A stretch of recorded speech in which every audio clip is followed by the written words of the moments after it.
Listo. Básicamente, vamos a hablar un poquito de lo que son las aplicaciones de esa ultrasonografía o esa ecografía. Acuérdense un poquito de que eh, en este modelo de imagenología, la sonda que tenemos en la mano funciona tanto como de emisor como de receptor de la imagen. Entonces, eso es importante. Ustedes lo van a determinar el ejercicio de ustedes en tiempo real, porque ustedes están obteniendo una imagen que ustedes están emitiendo los rayos ecográficos y están recibiendo y decodificando al mismo tiempo. Vamos a ver dentro del setup de los equipos, sobre todo en la parte de la última práctica, la importancia de cada uno de los efectos de nitidez.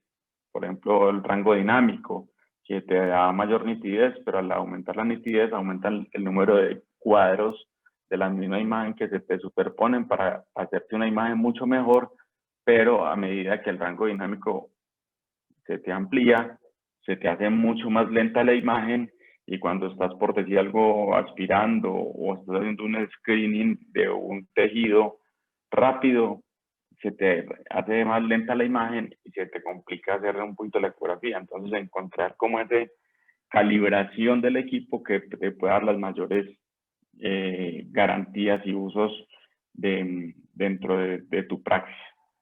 Pero bueno, como para que tengamos una introducción, esto que les pongo, digamos, señalado en un óvalo azul, son cada una de las indicaciones en las cuales nosotros podemos intervenir directamente con con la ayuda de un equipo ecográfico, ¿cierto? Entonces, los pongo allí y digamos que esta parte de la derecha pueden ser muchas de las fallas, porque esto es como una lista de chequeo a partir de un problema, un diagnóstico orientado al problema, a partir de ese problema que él me lo puede estar ocasionando.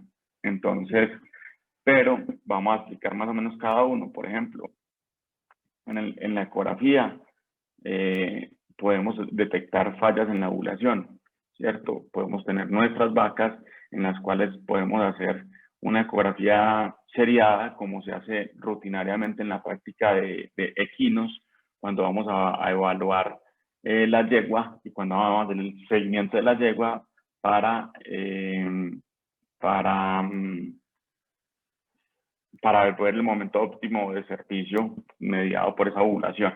Entonces nosotros en vacas, digamos que más en vacas de leche, en vacas con alta producción, donde ellas, por la disminución en la liberación de LH, se hacen ovulatorias tardías o se hacen anovulatorias. Entonces, con el uso de la ecografía, hemos encontrado una herramienta importantísima para intervenir estas vacas que nos hacen rutinariamente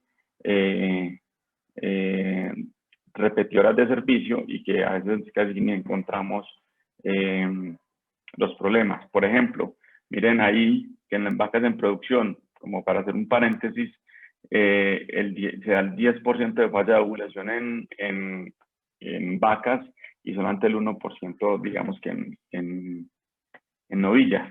Entonces, eso es importante y cada vez más nos llaman a un diagnóstico tocológico, un diagnóstico ecográfico con la ayuda de ultrasonografía en vacas de leche, básicamente por esto, por fallas en la ovulación y otros problemas adicionales, pues.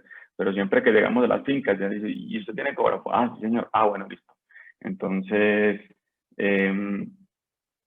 aquí lo necesitamos básicamente con eso. Para valorar la tasa de preñez, hay, digamos, mucha gama de posibilidades de encontrarnos con una tasa de preñez mediada por ecografía, tanto en programas de IATF, ¿cierto? Entonces, en los cuales se hacen programas de resincronización. Se sincronizan las vacas, se inseminan, a los 14 días se pone un dispositivo, al día 21 se retira el dispositivo, se hace un diagnóstico con ultrasonografía Doppler de la integridad de ese cuerpo lúteo. La que presenta un cuerpo lúteo irrigado, con muy buenas condiciones, activo, de buen tamaño, con útero en buenas condiciones, entonces esa va a ser una vaca que muy probablemente, pues, por todos los hallazgos, va a ser una vaca que está gestante y va a seguir hacia adelante. Si no, entonces ese día ponemos prostaglandina y vamos a estar sirviendo la vaca muy rápido dentro de un tiempo de montas o de servicios. U otros, por decir algo, cuando no hay utilización de ultrasonografía Doppler, ponen al día 21 Recording el in dispositivo, progress. ponen el dispositivo día 21, lo dejan 8 días, el día 28, 27, 8 días, el día 28 normalmente se retira, se hace ultrasonografía temprana, que ya no es tan temprana, pero sí es temprana, digamos, por la operatividad dentro de un calendario reproductivo, se determina la que está gestante, sigue con el lote de gestantes, y la otra se hace tratamiento ahí con prostaglandina o con un nuevo protocolo completo de progestágenos estradiol prostaglandina para ser servida y disminuir ese intervalo entre partos que podamos tener en las diferentes explotaciones, ya sea de carne o de leche. Entonces, ese es importante. Y digamos que muchos otros colegas, que no se hace en programas de IATF, sino en programas de embriones para reutilización de receptoras, van 22, 23 días después de la transferencia de embriones a valorar gestación y encuentran gestaciones de 30 días, 28, 29 días, y esas gestaciones se diagnostican como hembra gestante y las otras entran a reutilización de receptoras para que esas receptoras, sobre todo en los programas de centrales de receptoras, esa receptora que está vacía no se convierta en un lucro cesante dentro del ejercicio económico de esas centrales de receptoras. Entonces miren que tanto en vacío como en preñado, a edad temprana, podemos utilizarlo y cada vez se viene utilizando más.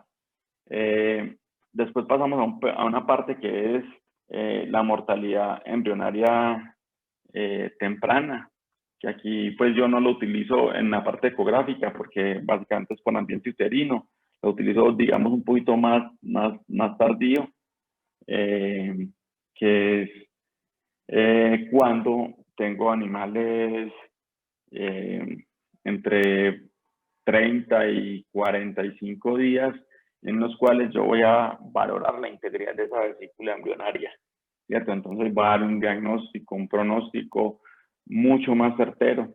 No sé si a todos les ha tocado en palpaciones, que está uno haciendo el diagnóstico de algunas gestaciones y dice PP, entonces posible preñez.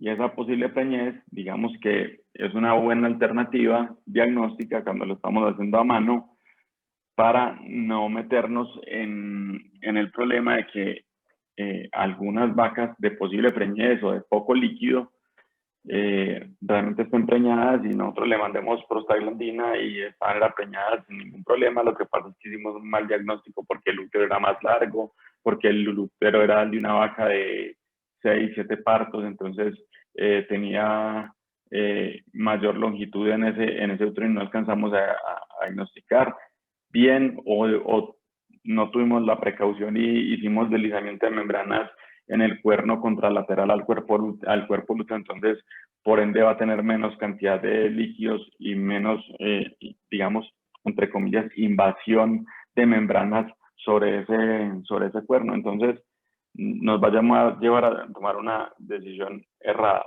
pero con la ayuda de un ecógrafo, digamos que, llamémoslo así, de gama baja,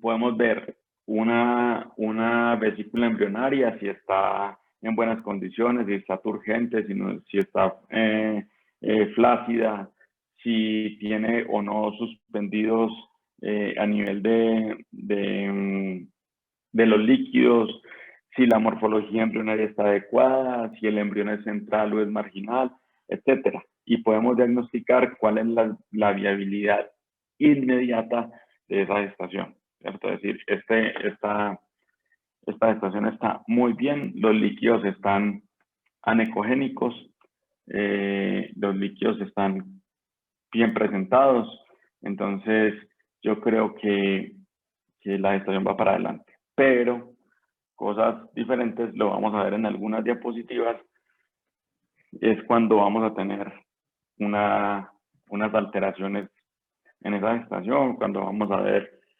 flóculos o suspensiones ecogénicas. Y ahí hago el paréntesis porque ya estoy hablando de terminologías en ecografía, que de pronto no se las haya explicado. Entonces, en ecografía, todo lo negro se traduce como falta de eco, ¿cierto? Como que no tiene eco, o sea, no devuelve imagen. Y al no devolver imagen, se va a representar en tu ecografía como negro.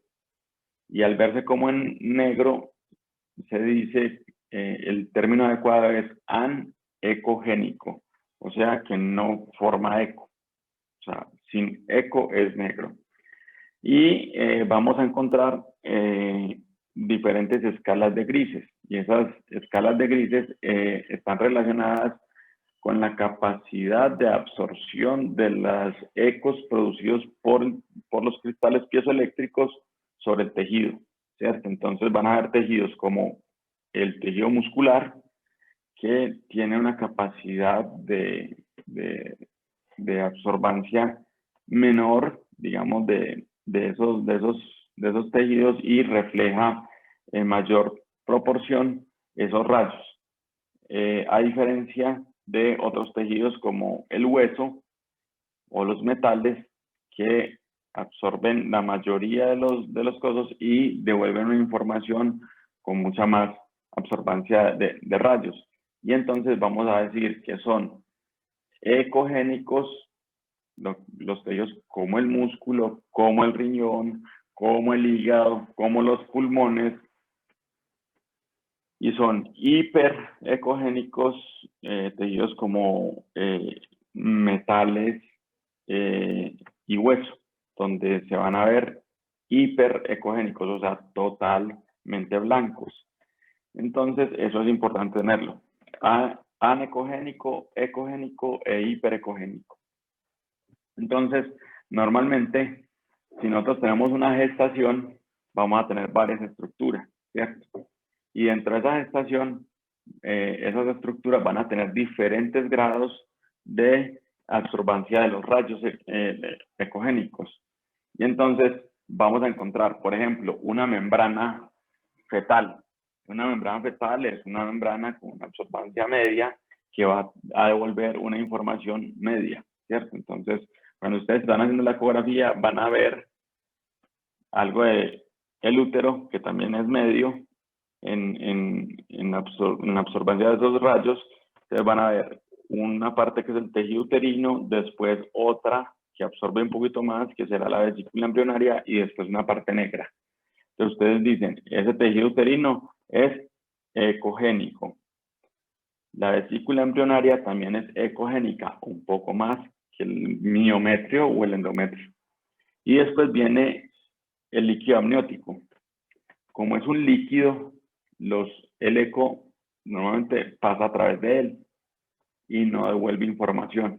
Y al no devolver información, se va a ver negro. Lo mismo los gases, ¿cierto? Entonces, en la mayoría de las ecografías a nivel intestinal, las van a ver así. Van a ver una parte ecogénica, que muy probablemente va a ser el tejido de la mucosa intestinal, y después una parte anecogénica, que va a ser el espacio intestinal si tiene gases. Si no tiene gases, va a estar muy probablemente adosado, o va a estar muy probablemente pegado, y no vas a encontrar ningún espacio anecogénico. Si lo llevamos a nivel de útero, por decir algo, que lo vamos a ver ahorita, vas a ver partes ecogénicas, que es toda la parte del miometrio, y si está gestante temprano, vas a ver una parte anecogénica en la luz uterina, O si está haciendo celo, también vas a ver algo de anecogenicidad en esa parte.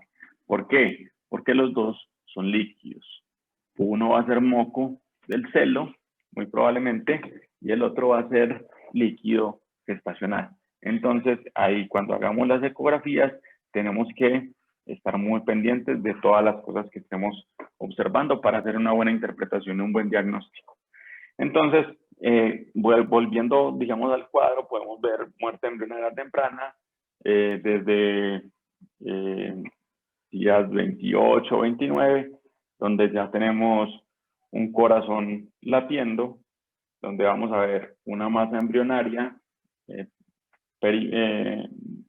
marginal en el útero o periférica, no central, y vamos a ver un movimiento dentro de esa masa embrionaria. Entonces, eso lo vamos a ver en las prácticas y lo vamos a ver pues en algunas imágenes acá. Si eso no tiene ese movimiento, empieza uno a buscarlo, porque de eso depende tu asertividad en el diagnóstico. Después podemos encontrar muertes embrionarias y muertes fetales, ¿cierto? Eso es importante porque nos ayuda en un buen diagnóstico. Las muertes embrionarias tempranas, más o menos las valoramos hasta los 45 días, 50 días, porque de ahí para allá, en la cual ya hay formación de hueso, está toda la parte la parte neuronal o nerviosa formada, el túbulo nervioso, la parte de las extremidades, incluso la parte del tubérculo genital. Ahí ya es un feto, ya no se hablaría de muerte embrionaria tardía, sino que se hablaría de muerte fetal.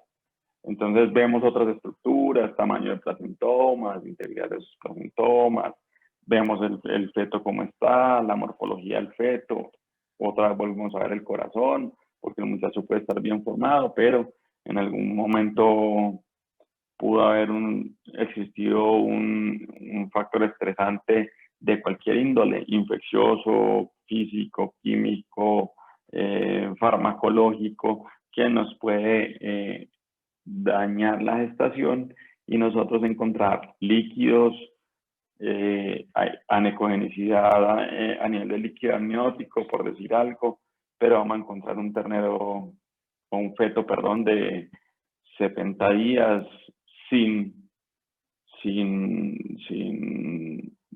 latidos cardíacos positivos. Entonces, bueno, ahí hay mortalidad fetal. Ya ahí sí tenemos que intervenir de alguna manera, farmacológica o medicamentosamente la gestación y ver qué se hace para establecer ciclicidad de esa hembra. Entonces, es importante tener presente, digamos, toda la morfología y anatomía de ese útero, o de ese aparato reproductor, perdón. Vamos a identificar, por ejemplo, estructuras que normalmente no reconocemos, que es como el cervix.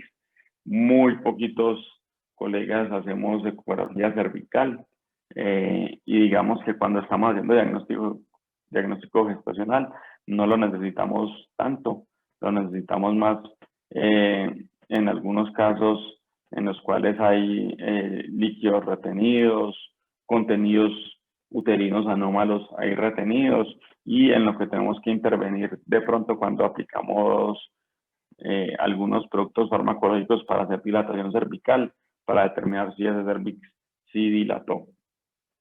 A veces también tenemos que identificar las estructuras cervicales en los procesos, por ejemplo, de lavado de embriones, para saber qué tan cerca o qué tan lejos del cervix quedó el balón de la sonda Foley cuando la fuimos a fijar, ¿cierto? Entonces, ver cómo es la estructura de anatomía de ese cervix, la proyección o longitud de los cuernos uterinos es importante. Acuérdense, pues por lo menos que en novillas van a tener un tracto más corto que en las vacas.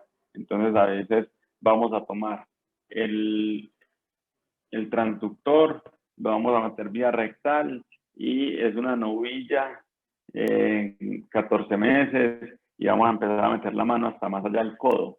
y no, es que aquí no encontramos, no sé qué, y entonces es ahí donde también tenemos, digamos, malas aproximaciones al caso.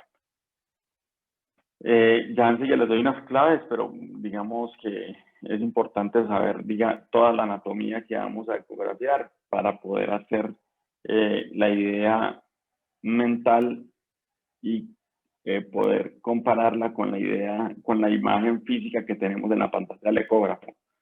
Por eso van a escuchar a muchas personas que dicen, bueno, ¿y cómo está? ¿Qué es eso? ¿Eso es un ovario? ¿O estás en dónde? ¿O es un placentoma? O no sé qué.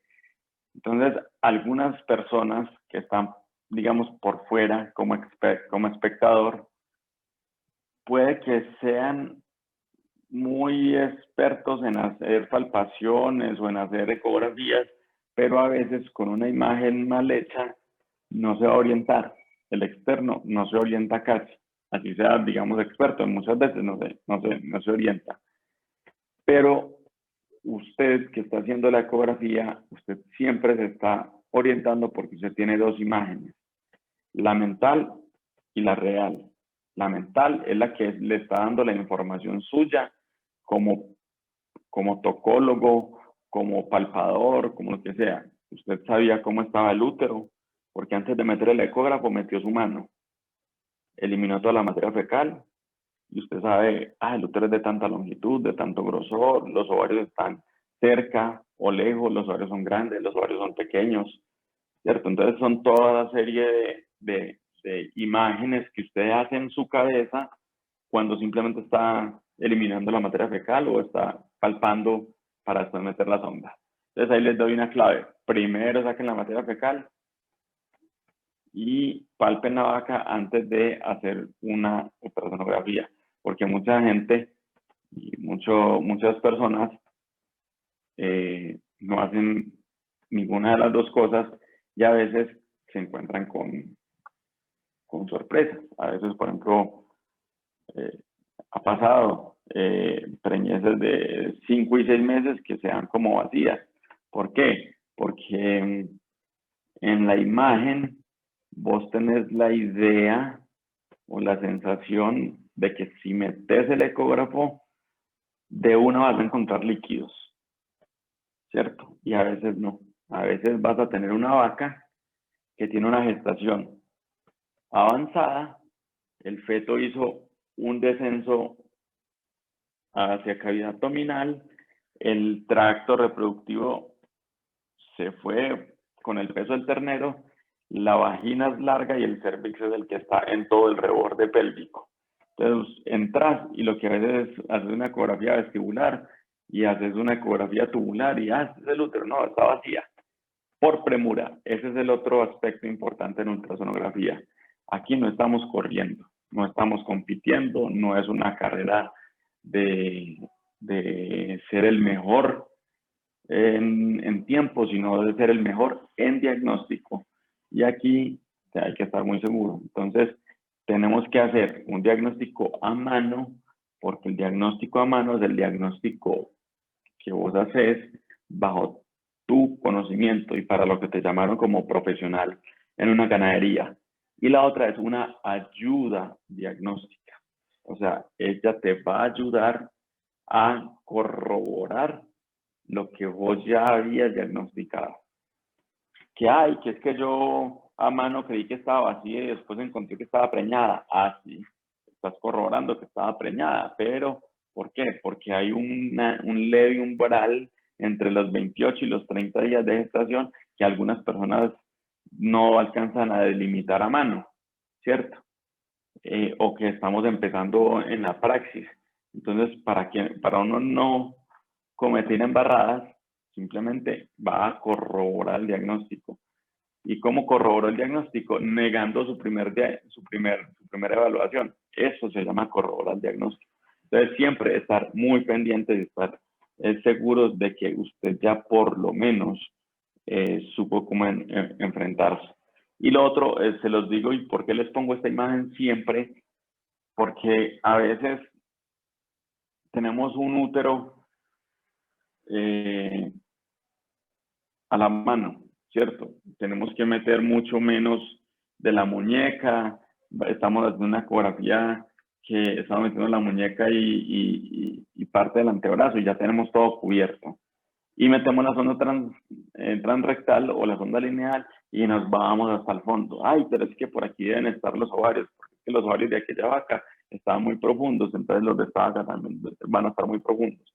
Entonces no es que todas las vacas se comporten igual y que esto es una regla de oro, pues muchos que palpan hace muchos años ya saben esto, ¿cierto? Pero los que podemos estar empezando, digamos, en palpación, necesitamos orientarnos con en qué punto está la curvatura mayor del útero y en qué punto están los ovarios para no ir a meter la mano hasta muy adentro o desorientarse uno mismo. Porque cuando uno palpa mano, palpa con gran facilidad, pero cuando se mete el transductor en la mano, digamos que la espacialidad o la habilidad para moverlo se pierde al principio, ¿cierto? Ya después es como manejar un vehículo, que vos primero tenías que mirar dónde está el acelerador, dónde está el freno y dónde está el clutch. Y a veces pisabas el clutch en vez de el freno en vez del clutch y te pegabas con el volante en la frente, porque pegaste un frenón impresionante. Entonces aquí nos pasa lo mismo. Al principio nos va a ser más difícil, pero ya después es como ya vas a encontrar el clutch sin problema y el freno sin problema. Entonces, siempre hagan una idea mental de lo que van a ecografiar. Y ya después, manos a la obra. Y así después hacen la ecografía sin problema. Entonces, esa es la forma, por eso se los pongo allí también, de cómo tomar el transductor y cómo posicionarlo. Aquí, digamos, en la imagen más de la izquierda, vamos a ver el recto, o sea que tu mano va a estar por acá y hacia el frente. Y debajo de ese recto vamos a encontrar el útero, ¿cierto? Un cuerno, vamos a encontrar otro cuerno y miren la relación, casi que en el punto, en los animales vacíos, en el punto donde es la bifurcación cornual, casi que al lado va a estar un ovario y al lado va a estar el otro ovario. Así nos ubicamos, ovario, y esta es el oviducto, la bolsa o el mesosalping, lo mismo ovario y mesosalping, la parte distal del cuerno, la totalidad del cuerno, y aquí pues estará pegada el cuerpo del útero y el cérvix. En la práctica sería así, la mayoría de los ecógrafos tienen en la parte dorsal un canal, no sé si lo alcanzan a ver aquí por delante del dedo, ahí hay un canal. En ese canal normalmente va a ir tu dedo índice, y ese dedo índice va a estar posicionado allí para que no te pase lo que le pasa a muchas personas cuando empezamos a hacer ecografía. ¿Qué pasamos? Tomamos el transductor, nos lo ponemos en la mano, metemos el transductor vía rectal y de pronto la vaca hizo un poco de fuerza y el transductor se te volteó. Entonces lo agarraste con la premura de volver a hacer la ecografía, o para que no sepan el dueño que soy un poquito inexperto o que tengo pocas horas de vuelo. Entonces empiezo a hacer la ecografía y no veo absolutamente nada, porque si el transductor se volteó, los cristales piezoeléctricos están apuntando hacia tus metacarpos, ¿cierto? Entonces estás ahí haciendo una ecografía de la zona palmar de tu mano derecha o izquierda. Entonces, para que estén pendientes y no nos vaya a pasar eso. Van a decir ustedes, uy, yo no creo que eso pase, ahí uno se daría cuenta. No, pasa y sé que a muchas personas les va a suceder y pues también les digo que no son los únicos, o sea, a muchos les pasó. Entonces, para eso fue que los que diseñaron, digamos, los transductores de cualquier modelo ecográfico y de cualquier marca de ecógrafo, pusieron ese canal en las ondas lineales, para que podamos orientar la ecografía y no nos perdamos. En las sondas de otros tipos, en las microconvexas, normalmente esas microconvexas tienen un punto donde te informa cuál es el área izquierda de la imagen, ¿cierto? Entonces, normalmente viene señalado ahí y con ese punto vos te guías si vas a hacer las ecografías con un transductor convexo. Pero normalmente los transductores convexos o microconvexos son utilizados para ecografías en bovinos, ecografías más externas. Y el microconvexo es utilizado en aspiración folicular, pero va dentro de una carcasa y ahí está el punto de direccionamiento del transductor. Entonces, digamos que no van a tener tanto pierde. Entonces, digamos que este ya es el esquema de cómo va posicionado ese transductor por el recto. Inmediatamente debajo tenemos de la ampolla rectal, tenemos lo que son básicamente las estructuras tubulares del aparato reproductivo, principalmente los cuernos. Y ecográficamente, ahorita los vemos, son fácilmente identificables. Sobre todo, va a ser importante porque cuando ustedes, si ponen el transductor, digámoslo, en la ampolla rectal, el transductor les va a hacer una imagen cuadrada, un transductor lineal de acá del útero. Te va a hacer cortes y te va a mostrar esta parte, te va a mostrar esta parte, te va a mostrar esta parte, y te va a mostrar la parte más cercana a la unión útero-tubárica. Y en programas de diagnóstico gestacional, digamos temprano, 30 días, 32 días, 35 días, como el útero todavía no tiene mucho volumen y todavía el útero no está pesando con tendencia a hacerse extrapélvico o abdominal, los cortes longitudinales que hace la sonda a partir de su posicionamiento en el recto sobre el útero, va a hacer muchos cortes acá del útero en varias partes. Entonces, cuando se hace un diagnóstico temprano de la gestación, 30, 32 días, ustedes lo van a ver como unas lagunitas anecogénicas. ¿Por qué? Porque todo ese líquido de la placenta y todo el líquido amniótico y todo ese líquido alantoideo va a estar ahí. Entonces se ven como unos espacios como redondos anecogénicos y cada vez en los corrales los trabajadores casi que en 2 milisegundos antes de que vos estés como que haciendo ya la imagen, ellos ya está preñada porque empiezan a ver todos esos cortes. Los trabajadores se acostumbran rapidísimo a eso. Pero si vos haces un diagnóstico tan rápido como el de ese trabajador, muy probablemente va a ser un diagnóstico apresurado, ¿cierto? Porque a veces las pérdidas gestacionales de muerte embrionaria temprana se van a ver también así. Entonces, ¿qué hace una persona que se le pagó para hacer un diagnóstico gestacional?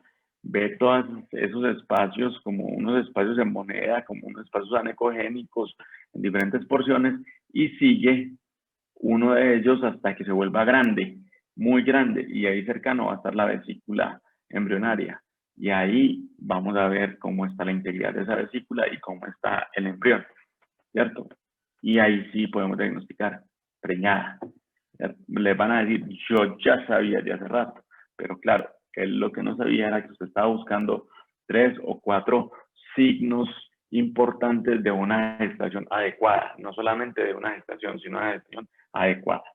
Y como les decía en la otra diapositiva, siempre que vean, digamos, o tengan un relacionamiento con este ligamento intercornual en hembras vacías a un lado, al derecho y al lado izquierdo, normalmente van a estar los ovarios, normalmente, en un alto porcentaje de las vacas, con excepción las vacas que son muy viejas, de pronto, y que tengan laxitud en los ligamentos, ¿cierto? Entonces los ovarios se van a hacer un poquito más lejanos, pero la gran mayoría está ahí cercano, o las vacas que están preñadas. ¿Por qué? Porque ya el útero está haciendo presión hacia la cavidad abdominal. Entonces, ustedes van a tener varios transductores, ¿cierto? Normalmente en la clínica reproductiva en bovinos utilizamos un transductor de tipo lineal. También se conoce como sonda transrectal. No quiere decir que tenga una aplicación solamente para hacer ecografía transrectal. Usted también puede hacer ecografía transabdominal en algún ternero, intercostal pues en terneros, donde va a ver cómo está la parte más cercana a los pulmones.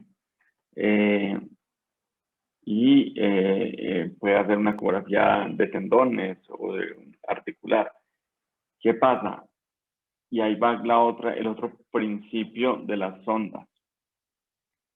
La sonda lineal produce una imagen que se continúa en su amplitud igual desde el momento en que sale de la sonda ecográfica hasta donde termina la imagen, ¿cierto? Entonces siempre desde la sonda hasta la última porción de la imagen ecográfica va a ser rectangular, ¿cierto? Va a ser del mismo tamaño de donde sale y donde termina. Y hay otras como las convexas, ¿cierto?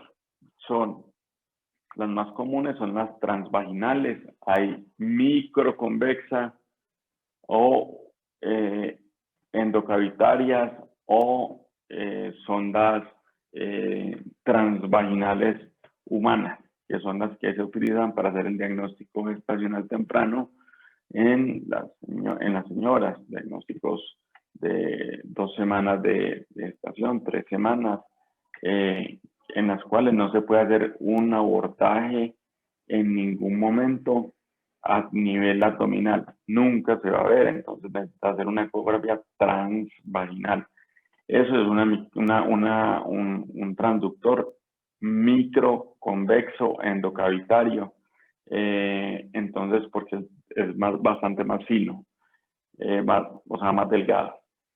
Pero ya después nosotros pasamos a las microconvexas, que eso es con lo que rutinariamente hacemos ecografía para hacer aspiración folicular o ecografías de tendones. ¿Cuál es la característica de todo transductor que sea convexo?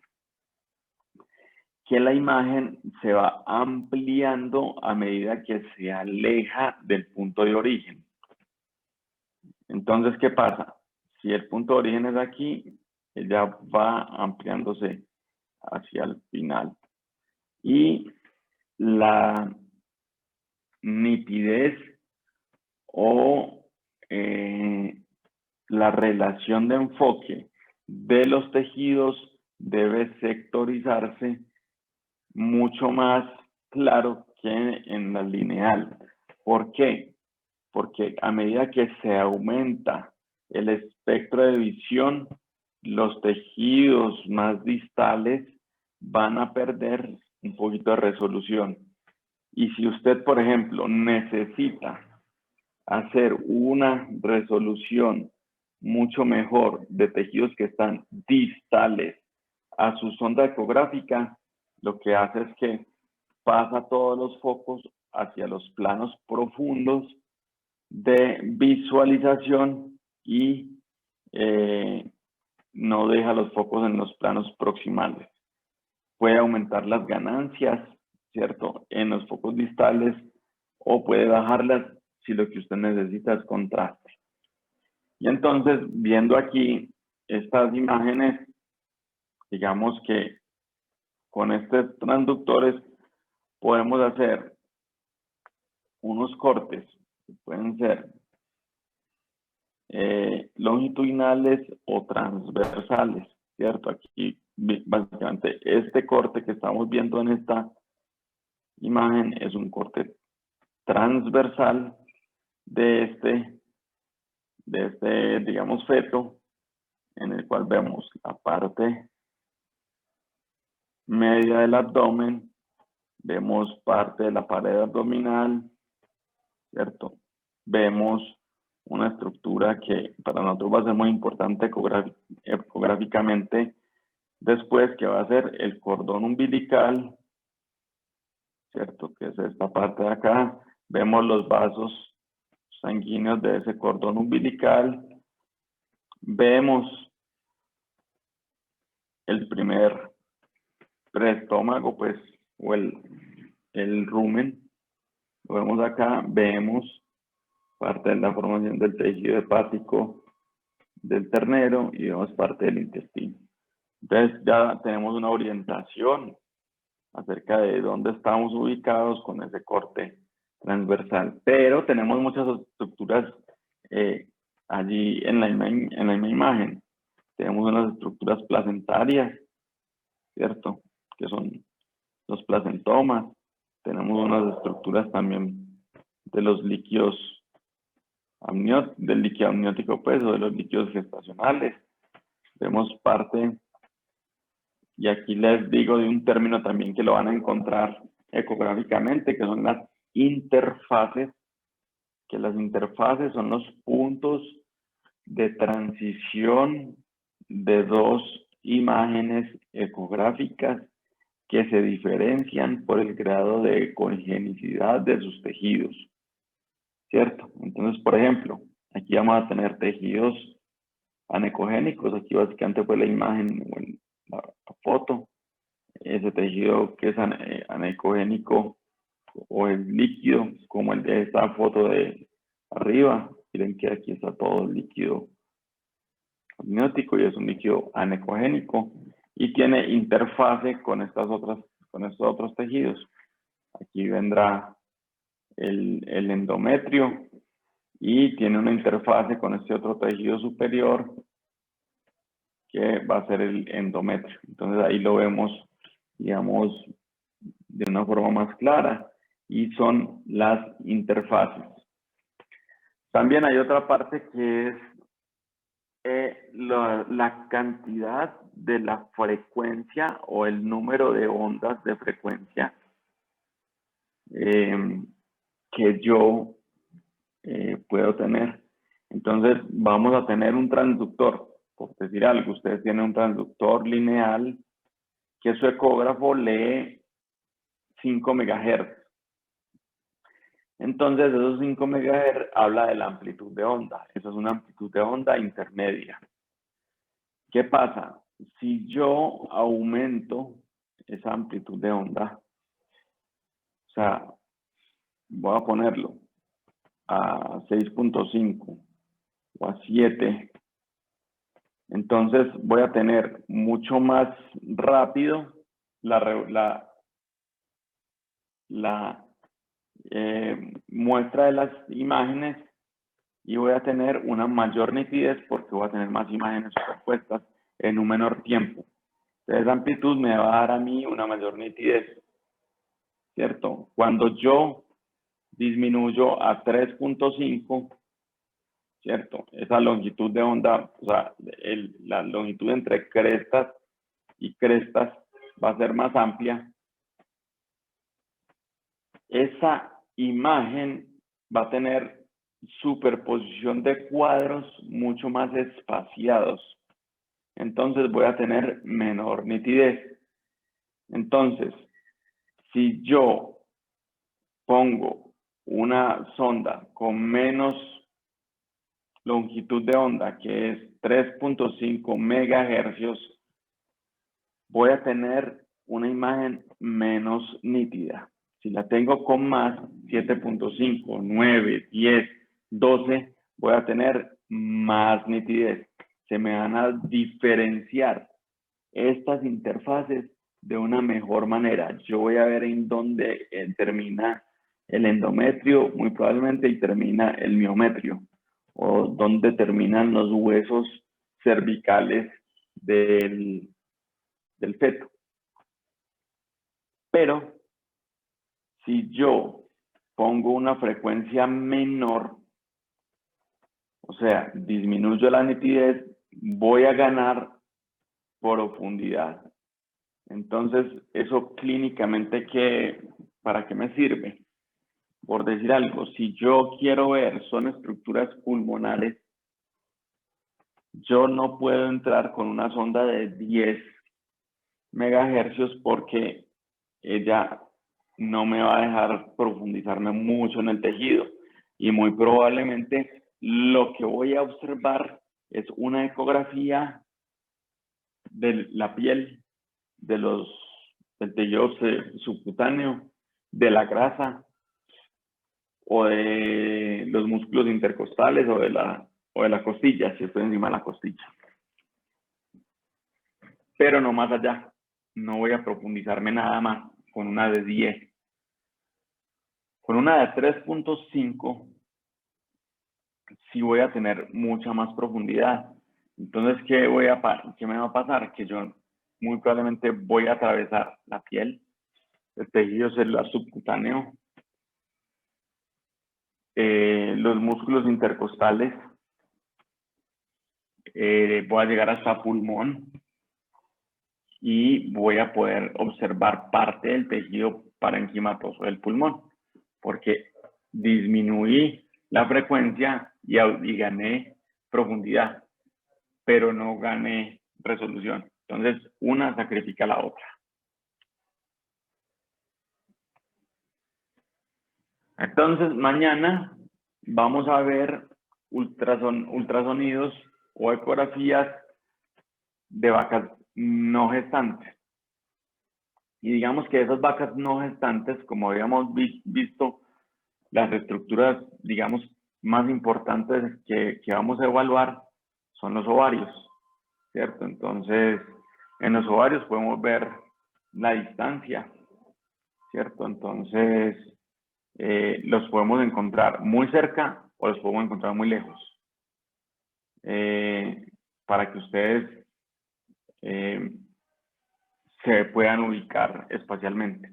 Entonces, si es una novilla, ustedes, digamos, cuando entran, la van a encontrar cerquita. Si es una vaca, muy probablemente la van a encontrar más lejos. Entonces, pues les digo que todo cambia de vaca a vaca.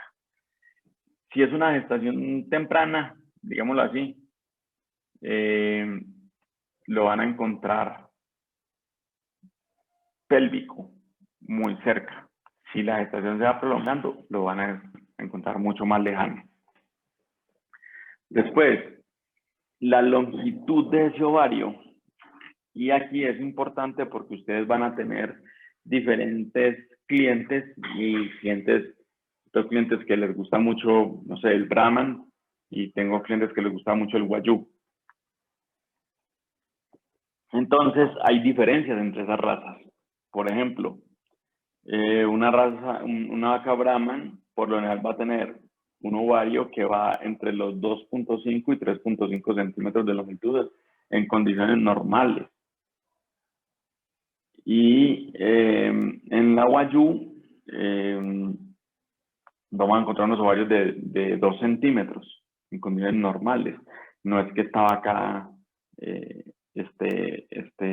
estática o todas las cosas. O por ejemplo, aquellos que hacen ecografía en búfalos, ustedes van a dar cuenta que el búfalo, el ovario de una búfala normalmente mide 1.5 centímetros, tiene una tendencia a ser más redondeado que aplanado. Entonces, todas esas son características diferenciales entre los ovarios. También es importante, por ejemplo, la edad. Si ustedes tienen clientes que tienen Brahman rojo o Brahman blanco únicamente, se van a dar cuenta que los ovarios en las novillas normalmente tienen una tendencia a ser un poquito más pequeños. Una tendencia a ser en forma como de moneda, como aplanados. y digamos que no han descendido, lo que les decía ahorita, que la distancia con respecto a la ampolla rectal no van a estar muy lejos. Pero si a ustedes les meten las novillas y las vacas en el mismo día, pues en la misma manga de palpación, van a encontrar ovarios planos y ovarios redondos, ovarios grandes y ovarios pequeños, ovarios lejos, ovarios cercanos, y son la misma raza, ¿cierto? Solo varía la edad. También vamos a ver, por ejemplo, ovarios que son muy grandes. Póngale 3 centímetros, 3.5 centímetros, el ovario derecho. Y el ovario izquierdo es un ovario de 2 centímetros. Uy, ¿qué pasó aquí? Simplemente un ovario, digamos, está funcional. Tiene un cuerpo lúteo grande. Entonces, ustedes ya saben, a palpación, ustedes ya se hicieron una idea. Ay, el ovario derecho es mucho más grande que el ovario izquierdo. Entonces, muy probablemente aquí voy a encontrar una estructura relevante. Y esa estructura relevante va a ser un folículo, o muy probablemente, en la mayoría de los casos, un cuerpo lúteo. O a veces, digamos que ya en condiciones patológicas, vas a encontrar un quiste, ¿cierto? Entonces vos decís, no, es que tiene un quiste. Por eso el ovario del otro lado, el ovario izquierdo, no es que esté muy chiquito, sino que es que este está demasiado grande. Entonces es importante para que ya después con el ecógrafo cerremos nuestro diagnóstico, le digamos claramente. Se los digo por qué, porque muchas veces los veterinarios nos confiamos de una forma exagerada de nuestras palpaciones. Entonces decimos, esto es un cuerpo lúteo, y sobre todo en vacas que han sido sincronizadas, para que estén pendientes de eso. No, esto es un cuerpo lúteo, entonces transfiramos. Y montan un embrión, lo van a transferir. Y en un estudio que se hizo en Brasil, se encontró que aproximadamente el 25% de los cuerpos lúteos diagnosticados como cuerpos lúteos a mano eran folículos no ovulatorios. Y de veterinarios experimentados. Y se los digo, yo llevo 20 años trabajando con reproducción bovina, 15 años en transferencia embrionaria. Y hoy todavía me pelo en algunas palpaciones solo a mano, y después meto el ecógrafo y digo, uy, hubiera botado este embrión, o hubiera rechazado a la vaca diciendo que no tenía cuerpo lúteo, y me enteré que sí tenía un cuerpo lúteo. Yo creí que era un folículo por el tamaño del ovario y todas las cosas. Entonces ahí es donde llamo también a decir, utilicemos el ecógrafo. Es una herramienta, es una ayuda, no es el que te da el diagnóstico lo das vos con tu experticia, con tu manejo, con tus cosas, pero es una buena ayuda. En los ovarios también vamos a ver si están funcionales o no funcionales, ¿cierto? Entonces los dos ovarios pueden estar sin cuerpo lúteo, con folículo dominante, con cuerpos lúteos cavitados, con quistes, ¿cierto? Y ya hacer una proyección.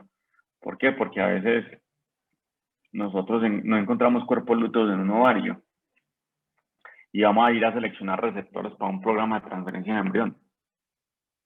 Entonces, no, eso no tiene cuerpo lúteo. Pero hacemos una ecografía, el útero se ve en buenas condiciones, se ve algo turgente, y en los ovarios hay un folículo de 12 milímetros, 13 milímetros. O sea que esa no es una vaca tan anéstrica.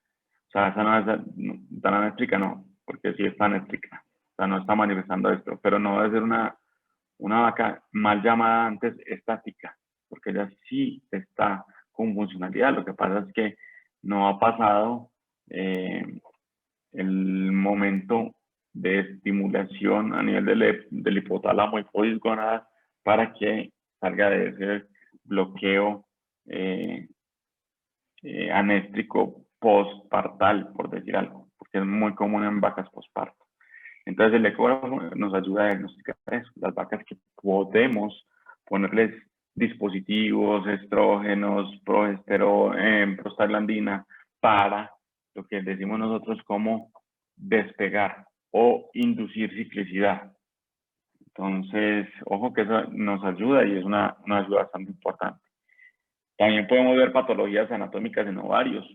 Hay muchas, antes creíamos que no habían casi, pero podemos diagnosticar adherencias totales y parciales, engrosamientos de, por ejemplo, del oviducto y de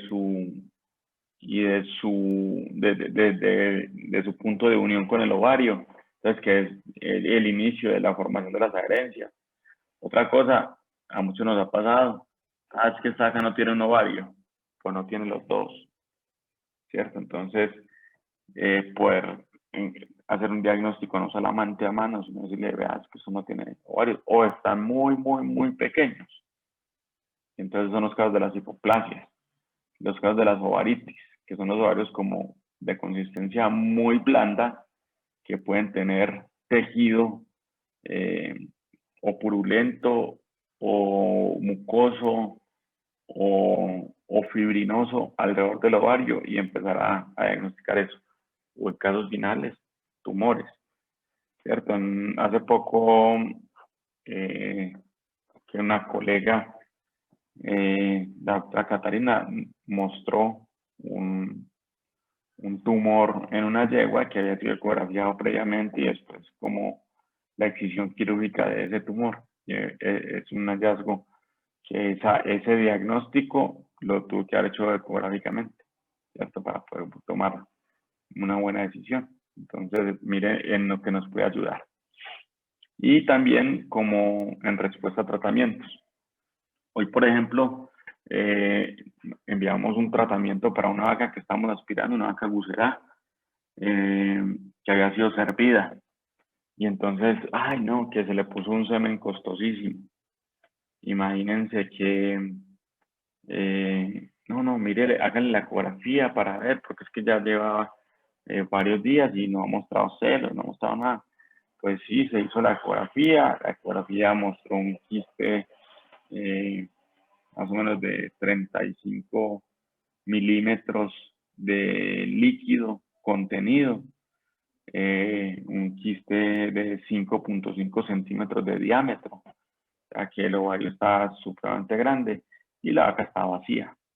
Entonces, ¿qué se hace? Se instaura un tratamiento con GNRH, con progesterona, para inducir luteinización de la pared de ese quiste, y después poner un prostaglandínico para que ese tejido luteal sea eliminado por isquemia y la vaca pueda entrar a ciclicidad. Porque si no, ellos seguían con la sensación o con la creencia que estaba preñada y no estaba preñada. Y otra respuesta a tratamiento es en los casos de superovulaciones. Siempre en los lados convencionales de embriones, siempre hacemos ecografía de los ovarios para determinar el potencial productor de ellas. Y lo hacemos tanto previo al tratamiento hormonal como posterior al tratamiento hormonal. ¿Por qué? Porque, por ejemplo, yo puedo tener esta vaca, voy a utilizar esta ecografía que está ahí en la imagen. Entonces yo digo, ay, esta vaca tiene un folículo, dos folículos, 3, 4, 5, 6, 15, por decir algo. Entonces, en 15 en un ovario y 10 en el otro. Entonces, yo tengo la certeza de que al inducir un tratamiento de superovulación, esta vaca puede ser una donante de 20 embriones con facilidad. Listo. Ese es mi diagnóstico inicial. Yo tomé los medicamentos, se los puse, le induje una superovulación a la vaca, y después, cuando ya la inseminé y cuando voy a extraerle los embriones, hago otra ecografía. Y ahorita se las muestro cómo se ve. Y determino si efectivamente la hormona sirvió y el diagnóstico previo mío fue certero, o algo ocurrió dentro del protocolo o la vaca no respondió. Y la vaca no tuvo los 20 cuerpos lúteos o los 25 cuerpos lúteos que es. Entonces uno observa el número de cuerpos lúteos que tiene la vaca en ambos ovarios y todo es ecográficamente. ¿Por qué? Porque antes, digamos hace 20, 25 años, un ecógrafo era un objeto extremo de lujo. Se los digo porque el primer ecógrafo que yo tuve en mis manos, que no era mío, sino que siempre era prestado, valió 15 millones de pesos. 15 millones de pesos y era un ecógrafo, digamos, normal, de muy buena imagen y un ecógrafo muy moderno para la época. Estoy hablando hace 15, 20 años. Hoy, ustedes pueden encontrar ecógrafos desde $2,000, $1,800, con una imagen muy similar a la del ecógrafo mío de hace 20 años. Y encontrar ecógrafos de 150 millones de pesos.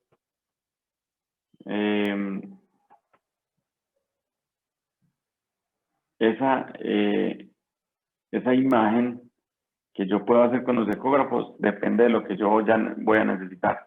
Pero por decir algo, hoy con un ecógrafo de 8 millones, de 10 millones de pesos, pueden utilizarlo como ayuda diagnóstica en los protocolos de superovulación. Y es importante que lo tengan. ¿Por qué? Porque entre el 2003 y el 2004, cuando yo hacía lavados de embriones rutinariamente, hacía todo esto a mano. Todavía no me habían entregado, pues, algunos ecógrafos. Entonces yo llegaba y metía la mano, y palpaba y decía, esto tiene 8 cuerpos lúteos en el derecho y tiene 5 cuerpos lúteos en el izquierdo. Eso me da 13 cuerpos lúteos. Y yo llegaba y encontraba 2 embriones, 3 embriones. Yo, uy, hijo de madre, cada vez me está yendo más mal, cada vez estoy más bruto y más torpe para hacer los lavados. Algo me está pasando, ¿qué será lo que es? Entonces ya cuando tenía permanentemente el ecógrafo, llegaba y hacía lo mismo. Llegaba y palpaba 8 cuerpos lúteos en el derecho, 5 cuerpos lúteos en el izquierdo. ¿Cuánto es la previsión? 13 cuerpos lúteos, voy a tener 10 embriones. Pero hacía la ecografía y cuando hacía la ecografía encontraba que una de las hormonas que yo utilizo para que induzca ovulación no funcionó. Y la de 8 cuerpos lúteos en el derecho realmente era una vaca de 2 cuerpos lúteos y 6 folículos anovulatorios. Y los folículos anovulatorios, como yo les dije, uno se pela porque siente ahí una estructura dura y mentiras que es que la pared está gruesa. Y como a nosotros siempre nos enseñaron en la universidad, estructura dura en el ovario es cuerpo lúteo, estructura blanda en el ovario es folículo. Sí, cómo no. A veces no. A veces hay folículos muy duros y a veces hay unos cuerpos lúteos que fluctúan, sobre todo los que tienen cavidad. Entonces, a mano se pueden equivocar con facilidad. Entonces, no, por experimentados que seamos, no siempre debemos darle el 100% de la confianza a nuestra experiencia. Así sea lo mejor. Y lo otro es una parte importante que estamos haciendo ahora para vacas no gestantes, para animales que están empezando gestación, es el pronóstico como donante de ovocitos. Entonces, nosotros el día lunes hicimos, el doctor Daniel y yo hicimos una visita a una ganadería en Puerto Boyacá.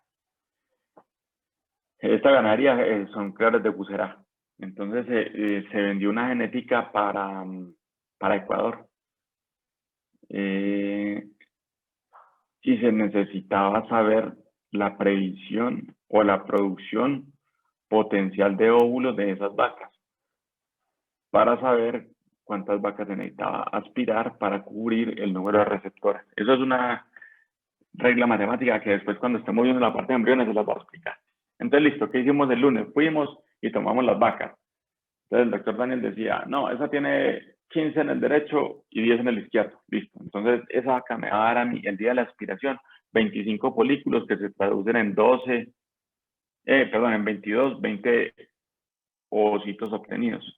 Entonces, esa es otra ayuda de, de la ecografía para yo hacer una proyección de esas donantes. Que es o un peritaje o una selección. ¿Por qué? Porque por cada vaca que teníamos, que se tenía que aspirar, que se aspiraron hoy, había que pagar, ¿cierto? Entonces, usted tiene 80 receptoras, tiene que sacar tanta cantidad de ovocitos. Para eso, ¿cuántas vacas necesita aspirar? Ah, sí, ¿cuántas vacas? No, espéreme. Yo le hago ecografía a todo el lote que tenga. Ese día se ecografiaron como 38 vacas y se escogieron 10 vacas. Entonces, el día de hoy se aspiraron y contrastamos. Ah, sí, esta tenía tanta presión, ah, sí, dio esto. Esta tenía tanto, dio esto. Esta tenía esto, dio esto. Lo hicimos tan cerquita como 5 días. ¿Por qué? Porque si yo hago una ecografía hoy y digo, esta vaca tiene 20 folículos de previsión en los ovarios, muy probablemente si yo voy a los 15 días a aspirar esa vaca, ya la onda folicular cambió, ya puede tener una atresia mayor, ya está. Por eso tiene que ser lo más cercano al punto de la aspiración. Porque lo que yo vi como 20 el lunes, a los 10 días pueden ser 35 o pueden ser 15, dependiendo del estadio en el cual esté la onda folicular y el grado de atresia de los ovocitos, ¿cierto? Pero entonces, más o menos, eso es un buen indicador.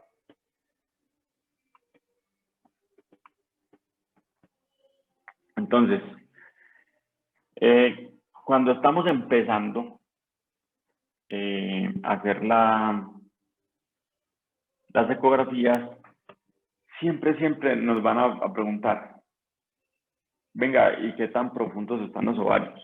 Y mañana van a preguntar las primeras personas que van a empezar a hacer ecografía, uy, los ovarios están muy adentro, los ovarios, no, entonces, siempre realizar el vaciamiento de la ampolla rectal, hacer la identificación de las estructuras a ecografiar, o sea, hacer una palpación y hacer un diagnóstico, lo que yo les decía, para ya usted saber en dónde va a ubicar la sonda y hacia dónde se va a mover.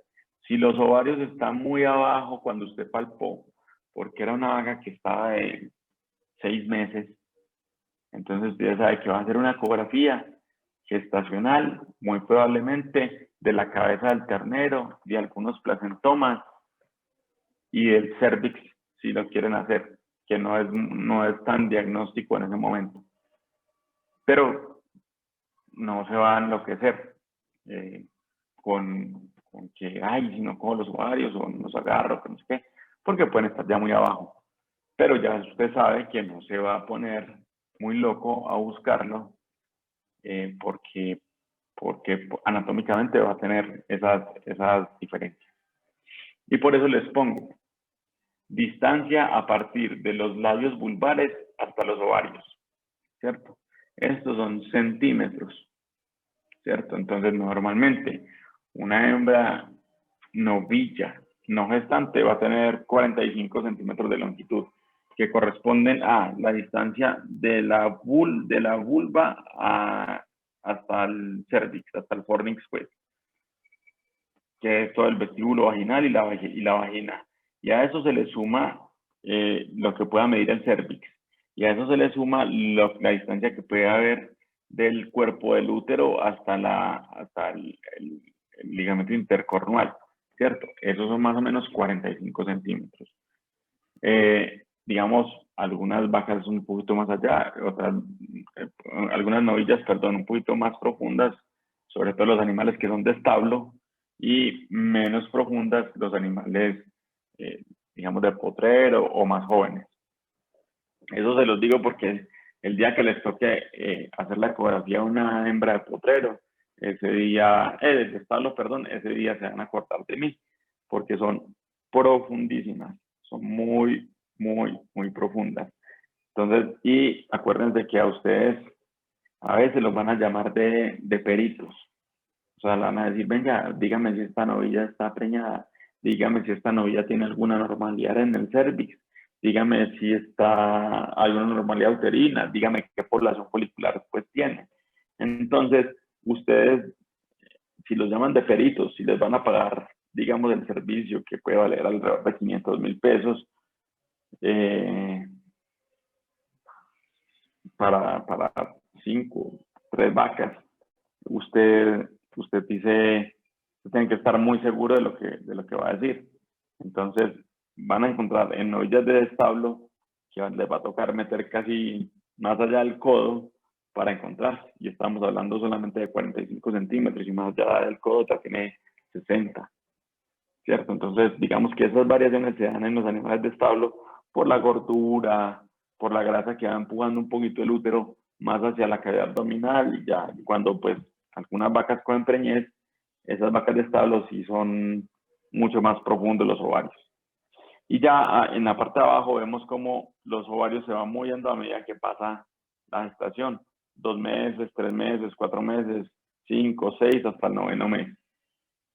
Entonces vemos como entre el segundo y el 4º mes van a estar más o menos entre 50 y 55 centímetros de longitud. ¿Esto por qué es importante? Y se lo digo en la parte práctica a ustedes. Cuando tiene una vaca que va para aspiración folicular, normalmente también le van a preguntar, venga, y yo tengo una vaca preñada, ¿y hasta cuánto tiempo de preñez la puedo aspirar? Entonces, ya tienen ustedes un indicio, ¿cierto? El primero es hasta cuando le agarre los ovarios y los pueda manipular.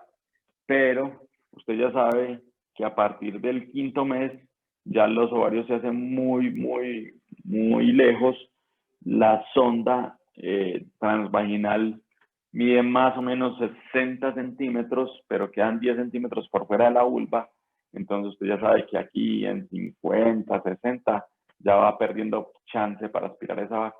Entonces una vaca más o menos máximo hasta el 4º mes, y en personas que tengan mucha más experiencia hasta el 5º mes. Hay vacas que se prestan hasta mucho más tiempo, pero no es lo normal, ¿cierto? Entonces, otra cosa importante, cuando estén haciendo ecografía, siempre realizar movimientos lentos y milimétricos. Básicamente, ¿por qué? Porque ustedes están haciendo diferenciación entre interfaces. De la interfase, no sé, endometrial, de la vesicular o de el embrión cuando está marginal, de la endometrial de las placentas, etcétera, etcétera. Si ustedes hacen las ecografías con movimientos muy lentos, lo primero que van a tener son errores diagnósticos. Y lo segundo que pueden tener son mareos, porque termina uno mirando un movimiento demasiado rápido y no hacer una muy buena imagen. Entonces, por eso les digo así, movimientos muy gruesos y rápidos crean artefactos, ruidos como sombras acústicas, como refracciones, que no les van a permitir hacer un buen diagnóstico y por ende van a tener malas interpretaciones. Entonces, acá movimientos lentos, movimientos despacios, y sigan siempre las interfaces. Por ejemplo, lo que les decía ahorita, una interfase en una gestación temprana puede ser el lumen anecogénico de ese útero. Entonces ustedes van siguiendo eso. Que tengo parte de esta gestación y esta parte anecogénica. Y voy a seguirla por ahí. Entonces hago un movimiento lento, lento, lento, lento, hasta que la altura, por decir algo, o el diámetro de ese círculo anecogénico pasa de ser de 2 a 2.2 o a 2.3 o a 2.5. Entonces uno dice, uy, ya esa luz o ese diámetro se me amplió. ¿Por qué se va a ampliar? Porque se está aproximando a algo mucho más grande, que lo que debe ser mucho más grande es una vesícula embrionaria con un embrión adentro. Entonces ustedes ya saben, si se amplió, aquí cerquita está el embrión. Entonces ya hace movimientos lentos para ver cómo está vesícula, líquidos, embrión, huesitos, todas las cosas.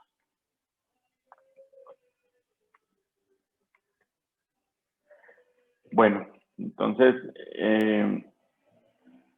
esto es normalmente lo que vamos a ver macroscópicamente desde algo de un ovario, ¿cierto? Entonces tenemos folículos dominantes y subordinados en diferentes proporciones, ¿cierto? Entonces, folículos subordinados,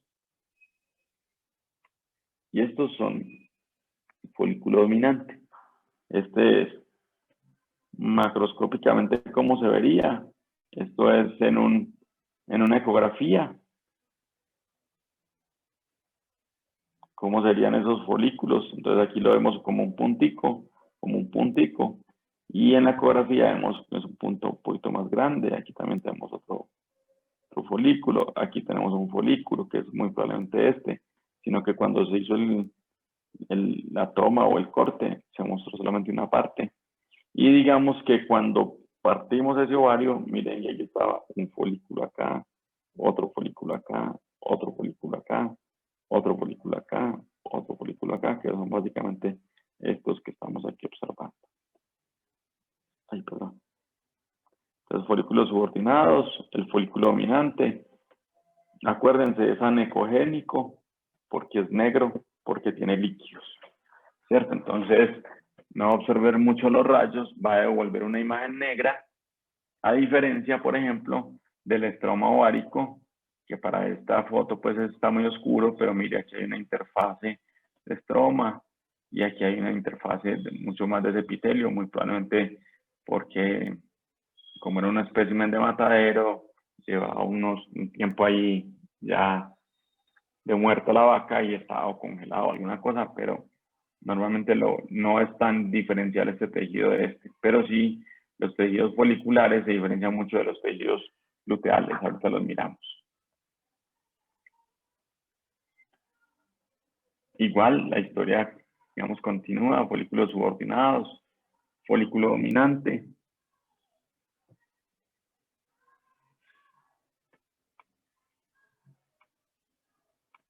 Aquí tenemos más estructuras, folículos dominantes. Esto a palpación son 3 ovarios totalmente diferentes, totalmente diferentes. Esta palpación es claramente un cuerpo lúteo, ¿cierto? Pero miren el diagnóstico, cómo nos cambia. Usted a palpación dice, este es un cuerpo lúteo. A ecografía, usted dice, esto es un cuerpo lúteo con cavidad. ¿Por qué? Usted ve el espacio de luteína, usted ve el espacio de tejido luteal, pero adentro está anecogénico. Entonces, es un cuerpo lúteo con cavidad. Y al corte lo corroboramos. Ecográficamente lo vimos, el corte se corrobora. Esas eran las cavidades. Hay variaciones del cuerpo lúteo, entonces es importante para que usted lo tenga muy presente. Normalmente vamos a ver un cuerpo lúteo así, de esta morfología en la cual vemos, miren, esto es de parte del ovario y es una interfaz, ¿cierto?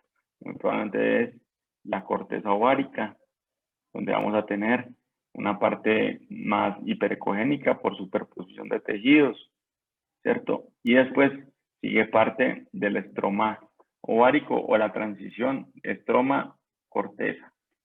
Y ahí vamos a tener varias estructuras. Esta es una estructura fácilmente identificable, es un folículo. Tenemos otra estructura aquí fácilmente identificable, otro folículo y aquí otro folículo. ¿Por qué sabemos que son folículos? Porque la interfaz de este cuerpo lúteo termina acá. Acá termina. Hasta acá delimitamos el cuerpo lúteo y vienen por acá. Pero acá hay una estructura metida. Si ven, ustedes dicen, esto puede ser un folículo y ese también.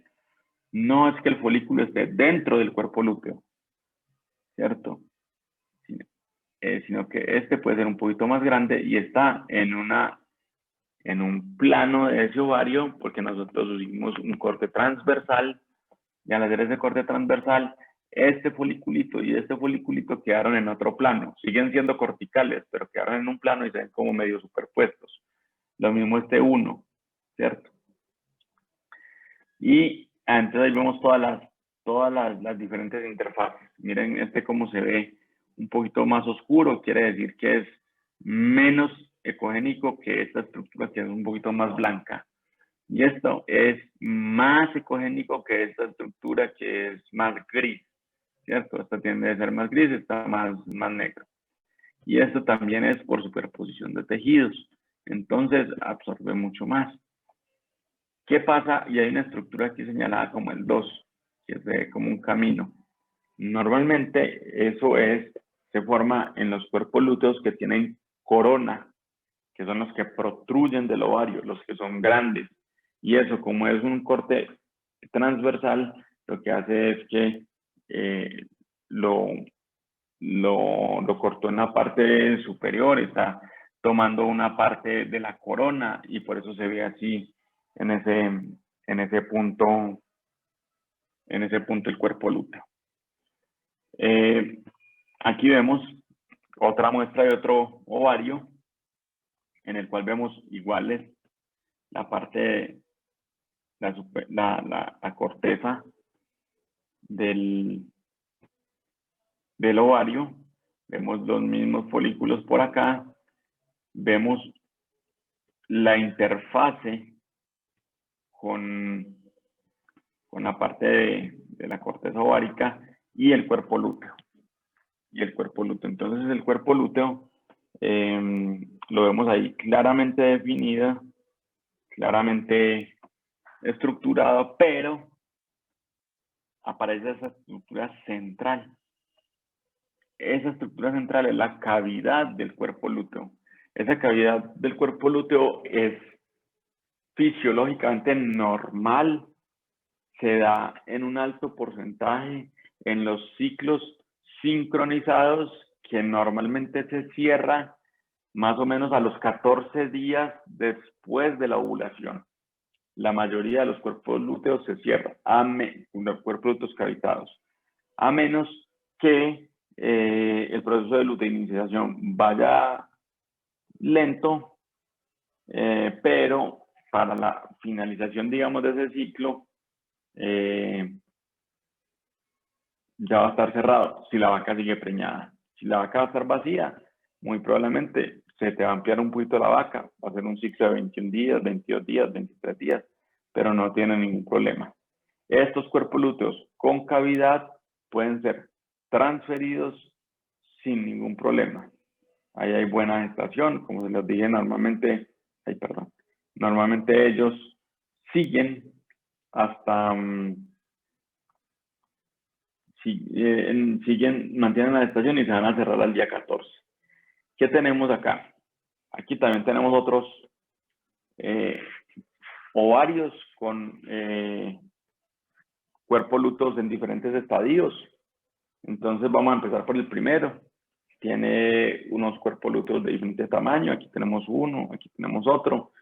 Y tenemos una estructura folicular entre ellos, ¿cierto? Este es un folículo, este es otro folículo, este es otro folículo y este es otro folículo.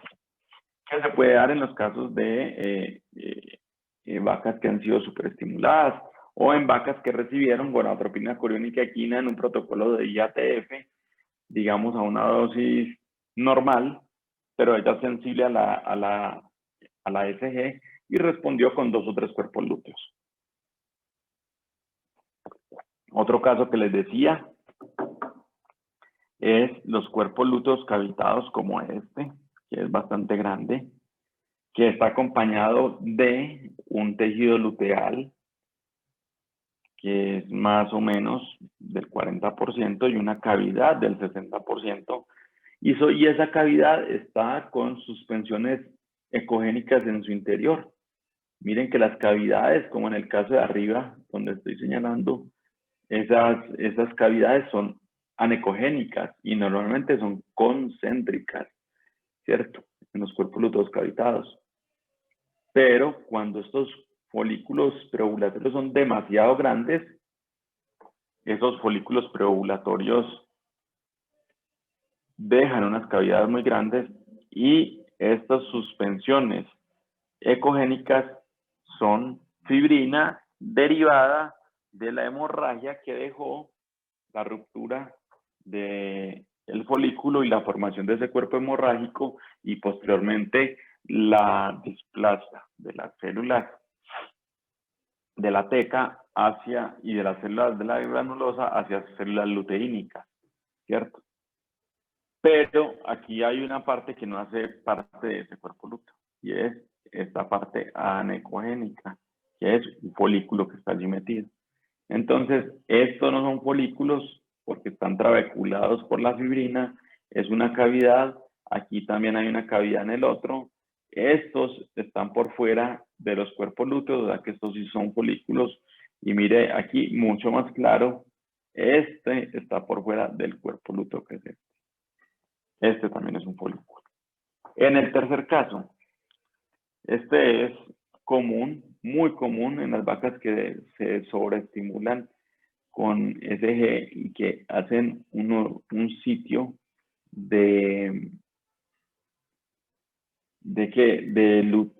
luteinización o una parte de formación de tejido luteal delgado, y esa parte crea un cuerpo lúteo cavitado muy grande con poco tejido luteal, pero una medida de proyección o de diagnóstico adecuado es que forma una cosa que ecográficamente se llama la papila del cuerpo lúteo. Esa papila del cuerpo lúteo es una proyección de tejido luteal derivado de esta parte y derivado de esta parte, porque él se va haciendo concéntrico, se va cerrando hacia el interior y crece en función de esta papila. Si no tiene papila, se va a demorar mucho más. Y esta papila lo que hace es que muy probablemente aquí quedó gran cantidad de células tecales y de células de la granulosa que dieron origen a células luteínicas grandes que van a ir creciendo hacia el cuerpo, hacia la cavidad de ese cuerpo lúteo cavitado. Y esta parte es toda la cavidad, ¿cierto? Entonces, ¿qué tenemos que diferenciar? Que aquí el folículo está por fuera de este tejido luteal, pero aquí este tejido luteal se proyecta y este tejido luteal es toda esta parte y realmente esto sí hace parte del el cuerpo lúteo cavitado.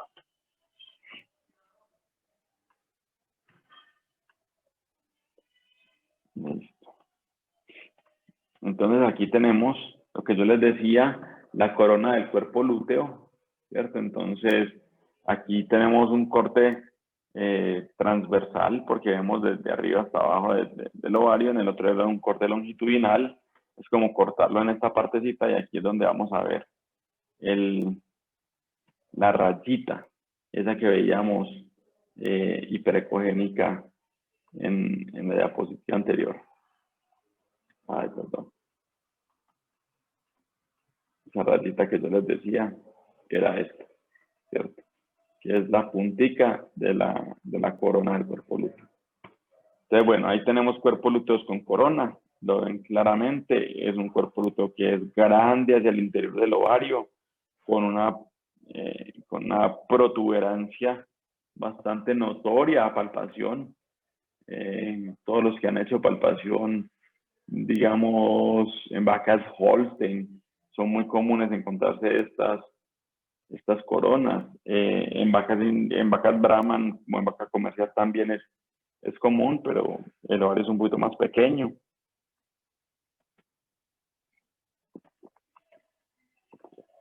Tenemos folículo dominante, claramente identificado como la estructura anecogénica dentro de ese ovario. Tenemos una cavidad que por ser así protruido y piramidal el cuerpo lúteo, pues se ve como un poquito irregular, pero miren que ello se va cerrando. Tenemos una estructura luteal claramente identificada, mire, ecográficamente se ve como arenosa, muy bien formada. ¿cierto? La corona del cuerpo lúteo, marcada, folículos en diferentes estadios. Miren ahí pues una corona del cuerpo lúteo casi que tomada como para un libro. A veces no las vemos tan bonitas. La cavidad del cuerpo lúteo. Aquí vemos entonces cuerpos lúteos, presentación de dos cuerpos lúteos, perdón, dos cuerpos lúteos dentro de ese ovario, los dos con corona. No es un hallazgo anormal. En protocolos de IATF a veces encontramos, en protocolos de receptoras también podemos encontrar. Y ahí tomar decisiones. A veces, por ejemplo, yo, una receptora con 3, 4 cuerpos lúteos, empiezo a dudar de transferirla. 5 cuerpos lúteos ya nunca transfiero la vaca, la dejo que siga por superestimulación. Bueno, entonces también podemos ver cuerpos lúteos. Son sólidos, bien consistentes.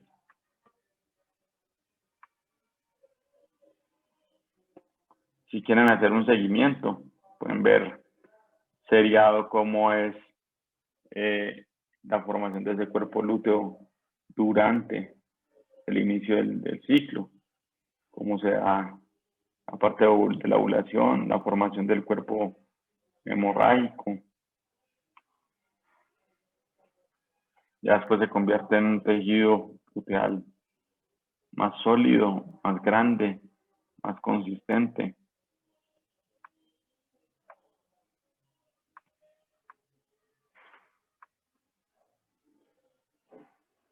Entonces aquí tenemos como para resumir un poco a nivel de ovario lo que podemos hacer. Les doy también una clave cuando vayan a hacer ecografías ováricas en vacas que están vacías. Entonces hacemos lo mismo de siempre, vaciamos la ampolla rectal, encontramos cómo está el ovario, sin el transductor metido en la vaca. Y ya después de que tenemos el transductor introducido vía rectal, ya en la palma de la mano, traten de llevarse ese ovario y ponerlo contra la pelvis, ya sea contra una parte lateral o contra la base de la pelvis. ¿Para qué? Para que ustedes puedan hacer una imagen clara, definida, sin problema. A veces ya cuando van tomando experiencia, pueden con 2 dedos fijar, que normalmente son el dedo meñique y el pulgar, y con los otros 3 dedos alcanzar a mover el ovario al frente de la sonda lineal. Al principio es un poquito difícil esta técnica, pero se puede hacer así. Si no, lo que podemos hacer es ubicar el ovario, mirar cómo está y ponerlo contra la pelvis, nuevamente contra la base de la pelvis y contra una de las alas del sacro, de la pelvis, perdón.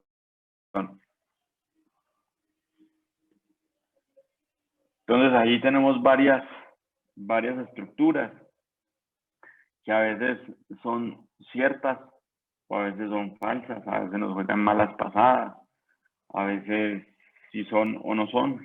Entonces vamos a ver, estos son clasificados todos como folículos. Entonces en la primera vemos que aquí hay una imagen claramente definida como un folículo, con unas interfaces estructuradas, con un tamaño adecuado. Vemos en la misma otros folículos en diferentes formas, tamaños y posiciones. Ya después, o sea, en esta imagen, después vemos, digamos, en la parte inferior, vemos otra estructura que consideramos folicular y en la parte intermedia también una estructura que consideramos folicular. Entonces, acuérdense que las estructuras de folículos siempre son anecogénicas y sus interfaces terminan abruptamente. Entonces, aquí, este folículo anecogénico sigue con el estroma ovárico. Acá, que nos están diciendo que es un folículo, lo que tenemos acá, tenemos una estructura anecogénica con suspensiones ecogénicas en alguna parte, lo que nos dice que esto no puede ser un folículo, porque los folículos, como lo vemos en el ejemplo de aquí del 1 y el 1, no tienen suspensiones anecogénicas marcadas. Pero fuera de eso, tiene una cosa que se llama estructura luteal o tejido luteal. Está aquí hasta acá. Entonces su interfase, la interfase de este folículo no termina abruptamente porque su interfase final sería acá, hasta acá, porque la redondez lo va acompañando hasta allá. Entonces esta no, muy probablemente no es un folículo. Entonces este sí es un folículo, tampoco. También tiene suspensiones marcadas y tiene tejido luteal. Entonces, ya eso vienen los cuerpos lúteos. Esto sí es un cuerpo lúteo donde lo pongan. Claramente definido, como consistencia arenosa, ecográficamente. Y lo mismo en la parte superior. Un cuerpo lúteo bien definido, bien estructurado, sin ningún problema. ¿Qué pasa? Que ahí empiezan a aparecer los que nos ponían a patinar, que son los cuerpos lúteos cavitados. Ahí tenemos estructuras con cavidad que son claramente marcadas dentro de un tejido luteal, el cual puede ser medible ecográficamente. Entonces ustedes sacan el caliper del ecógrafo de ustedes y lo utilizan como una herramienta. Esto es un cuerpo lúteo cavitado que tiene tanto de grosor de tejido luteal con un diámetro total de esto que representa más o menos el 30% de tejido luteal o una cavidad del 70%, ¿cierto? Dependiendo de cómo lo quiera mostrar. También esta presentación, esta es una pared muy delgada, que muy probablemente se luteinizó levemente, pero se está empezando a mantener y se forma un quiste folicular. Normalmente no tiene una pared tan gruesa, ya se está luteinizando, probablemente tiene un tratamiento con GNRH y aquí sí se ve marcado. Normalmente estos no son tan denominados últimamente como quiste lúteo, porque la denominación de quiste lúteo ya fue eliminada de la clasificación y de la terminología reproductiva y ya se toma como quiste, solamente el quiste folicular. El otro es un cuerpo lúteo con cavidad y debe ser tratado si la cavidad es superior al 70% la mayoría de las veces. Las menores normalmente terminan luteinizándose y lo que hace es que amplía un poquito el intervalo interstrual.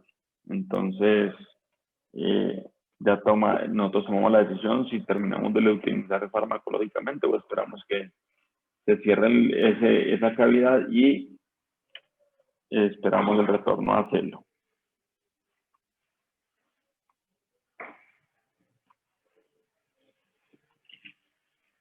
Listo. Entonces, siempre tenemos que diferenciar las interfaces, lo que tenemos frente a nosotros. Entonces, como vemos en el primer caso, tenemos un tejido que es tejido luteal, tenemos folículos que rodean ese tejido luteal, tenemos efectivamente una cavidad y tenemos una interfase muy definida de todo ese ovario. Entonces, este es un ovario. Cuando tenemos esto, entonces, mucha gente dice, no, es que esto es la vejiga, pero esto sí es el ovario. Entonces, el ovario nunca se va a ver con esta estructura, no tiene una interfase tan irregular, no tiene una estructura que lo rodee como que sea difusa. Entonces, muy probablemente, o esto es una gestación temprana, pequeña, que se está formando, está un placentoma pegado, que pues, puede ser la posibilidad, pero sabemos que no es. Puede ser una estructura que no es ovárica, internamente dentro de un espacio que tiene un contenido líquido, ¿cierto? Entonces, muy probablemente tiene líquido uterino o en la vejiga, y estos son suspendidos en la vejiga, no deben ser tan grandes, entonces descarta un poquito la vejiga. Entonces, empezar a ver que esto no es un ovario, no es un quiste folicular, ¿cierto? Y que tampoco va a ser tratado como quiste folicular porque vas a emitir un diagnóstico no acertado. De la anatomía, por eso se los decía, esto es muy probablemente algo que no es ni de estructura ovárica ni estructura vesical, muy probablemente es una estructura uterina, ¿cierto? Y a palpación la encontré cerca a la bifurcación, lejos de la bifurcación en la unión uterotovárica, donde ustedes quieran, pero ya usted anatómicamente hizo una definición de dónde está eso. ¿Cuál es la extensión del tejido? O sea, la delimitación del ovario. Si hay contenidos, entonces uno es una cavidad y el otro es un contenido dentro de un espacio anecogénico que es con líquido. Las hiperecogenicidades. Entonces, muy probablemente determinar qué estamos viendo. Aquí estamos viendo claramente un cuerpo lúteo cavitado, tejido luteal, cavidad. Aquí se pierde la solución de continuidad del tejido, pero muy probablemente aquí va a haber un folículo metido. Aquí tenemos otros folículos y aquí tenemos esta parte como la interfaz de ese ovario. Listo. Aquí también empezamos a ver, aquí se nos viene toda esta interfase. Se nos regresa por acá, tenemos un folículo por acá, tenemos folículos por acá, tenemos otro folículo, entonces muy probablemente es un cuerpo lúteo con un folículo que está al lado. Aquí también tenemos una interfase superior mucho más clara, viene por acá, una interfase inferior, viene por acá. Tenemos otras interfaces internas dentro de la imagen ecográfica, como son este folículo por acá por fuera de esta estructura que se está señalando, este también por fuera y este también por fuera. Entonces, estos son folículos, folículos, folículos, y este sí va a ser una cavidad de un cuerpo lúteo. Actualmente aquí tenemos uno y aquí tenemos el otro. Y lo otro es determinar qué puede ser esto. Entonces, si es un ovario, entonces ver que él normalmente viene así, y aquí se nos perdió. Si viene por acá, tengo un poquito de distorsión de la imagen acá. Entonces, esta imagen, ¿usted qué dice? ¿Qué puede ser? No sé. Espere, yo limpio el tejido, elimino lo que me está interfiriendo, porque puede ser una gestación temprana y estoy tomando que sea el ovario con un cuerpo lúteo cavitado y esta es la gestación. O ser dos cortes en diferentes proporciones del útero, pero como lo tengo mucha cantidad de suciedad acá en la imagen, no voy a poder hacer un diagnóstico real. Suciedad es todo lo que te puede enrarecer el diagnóstico. Y suciedad puede ser un doblez de la vagina, un doblez del recto, un tejido que está interfiriendo, como puede ser la vejiga, ¿cierto? Entonces, eliminen todos esos tejidos y hagan una imagen clara, porque muy probablemente aquí vamos a tener algún problema, o puede ser un cuerpo lúteo, o puede ser una gestación, o puede ser un mucómetra, y no estamos haciendo un buen diagnóstico, y por ende el tratamiento final no lo estamos haciendo bien. Entonces, tratar de limpiar todas las imágenes, porque esta imagen por debajo está horrorosa, entonces tratar de limpiarla.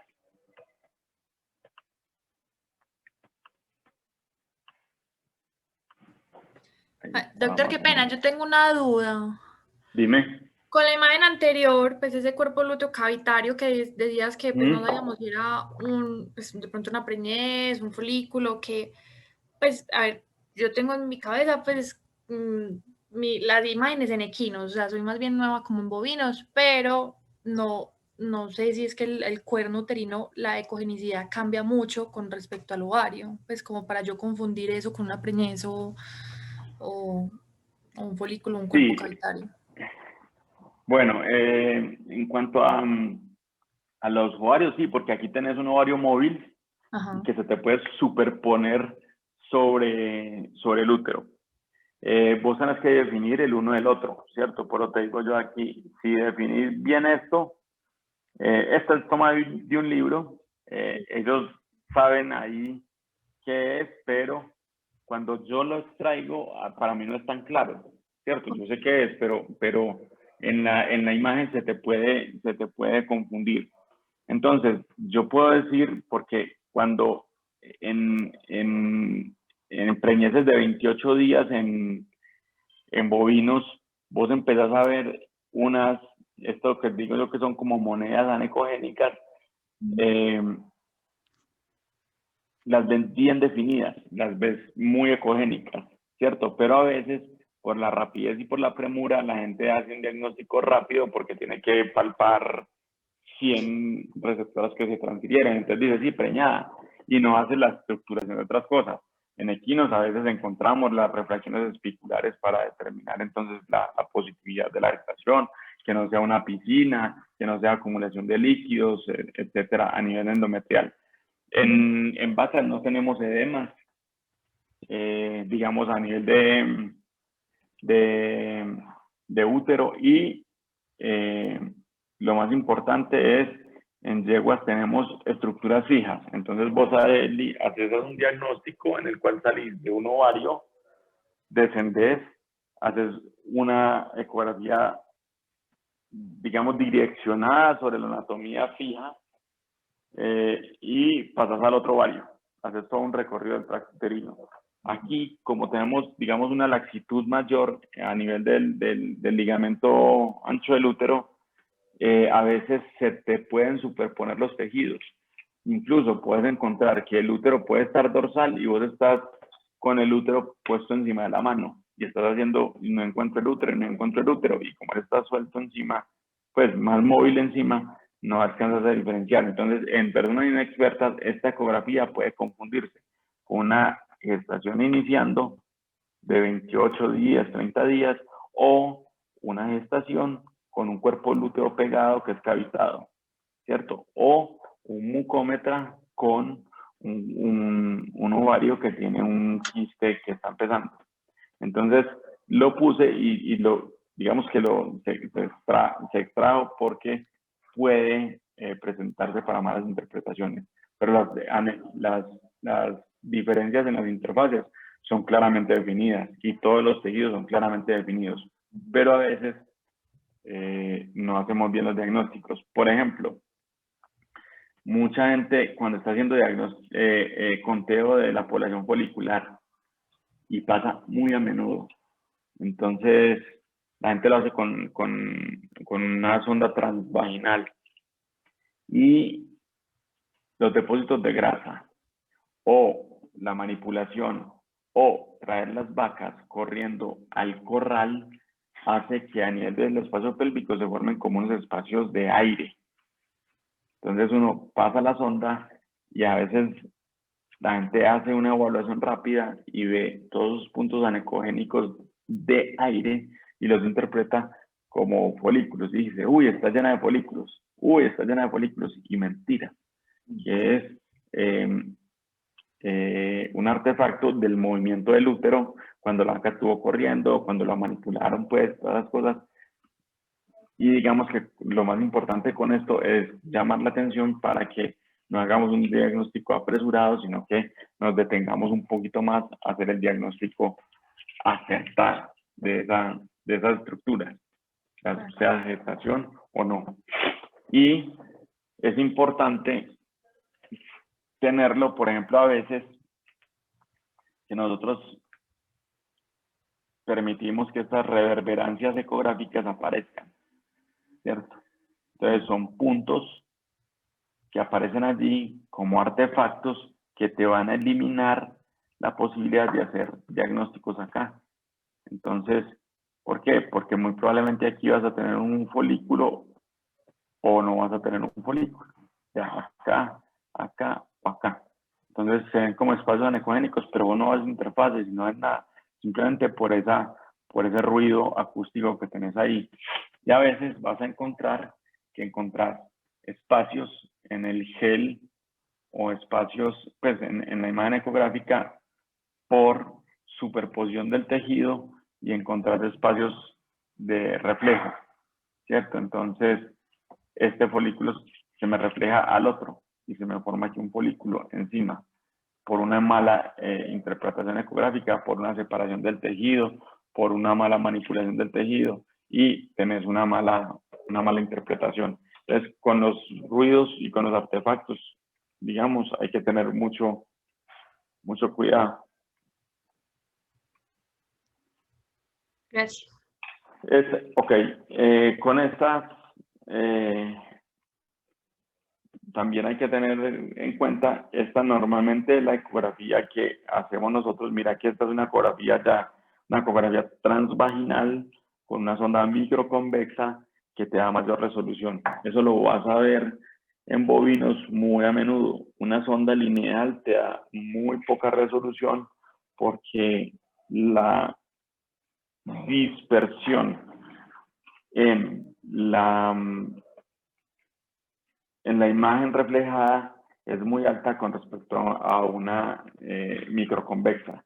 ¿Por qué? Porque cuando vos utilizas esta imagen microconvexa, de una sonda microconvexa, para revisar los ovarios, pones todos tus focos, que normalmente los van a ver aquí en la imagen del ecógrafo, pones todos tus focos en la parte donde van a estar los ovarios y no te interesa la parte del fondo. Entonces, claro, enfocas y vas a ver mucho más nítido. Y fuera de eso, casi siempre con estas sondas microconvexas, como el ovario va a estar tan adosado y tan pegado a la sonda microconvexa, terminas utilizando altas frecuencias. 9, 7,5, 10, 12. Entonces vas a ver una imagen muy, muy nítida y una imagen muy, muy clara, ¿cierto? Entonces vas a encontrar todos estos folículos claramente definidos.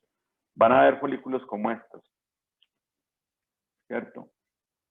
Esos folículos no es que no sean redondos, sino que como el ovario está aprisionado con la mano y llevado hacia la sonda microconvexa, en los ovarios multifoliculares, que no tengan folículo dominante, que sean blandos los ovarios que antes decían anéstricos, esa presión va a hacer que se vean así, pero digamos que no. Si ustedes le dan una vuelta, después van a ver que este folículo se hace redondo.